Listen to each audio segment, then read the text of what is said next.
Hi, it's me, Intern Pastor Lourdes, and I'm here with your daily faith moment.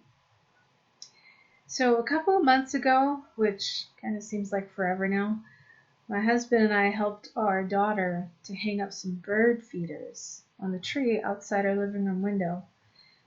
Our little neighborhood has got walkways lined with pine trees and flowering plants. And we did it kind of as a school assignment, but we were also inspired by some of our neighbors who also hung feeders and even planted gardens. But, we didn't know that those bird feeders were going to become really important for us, and likewise the beautiful trees and plants. So we suddenly found our movements restricted and our whole lives turned upside down. And all of a sudden, those daily visits from the birds became something we could look forward to, a source of joy and wonder in the middle of some uncertainties. So we've seen robins and goldfinches and hummingbirds, mourning doves, sparrows, crows, and of course, pigeons.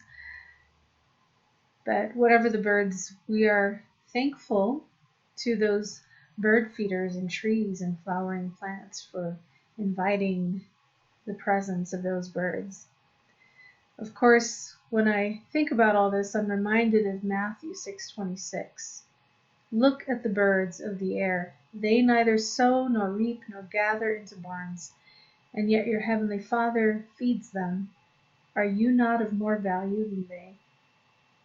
And I think of how the people who planned and designed and managed our complex took thought to plant trees and plant flowering bushes, and how the maintenance workers take care of them so that the residents here can enjoy all the green and all the sweet blooms, and so that people would want to live here.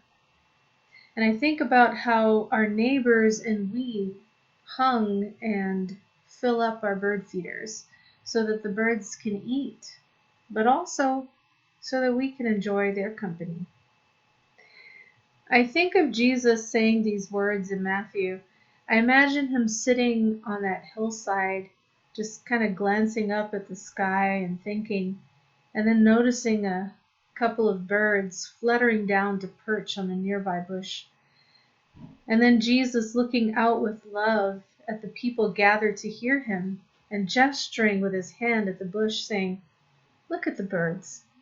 And I'm reminded that God takes care of us because we are of value. I think of the way that we and our neighbors feed our local birds because we want to care for their needs, but also we do it because we want to keep them near to us. Well, God also wants us to remain close to God so that God may enjoy the beauty of what God created. Remember today that you are cared for, you are valuable, and you are the beautiful creation of God. Blessings on you.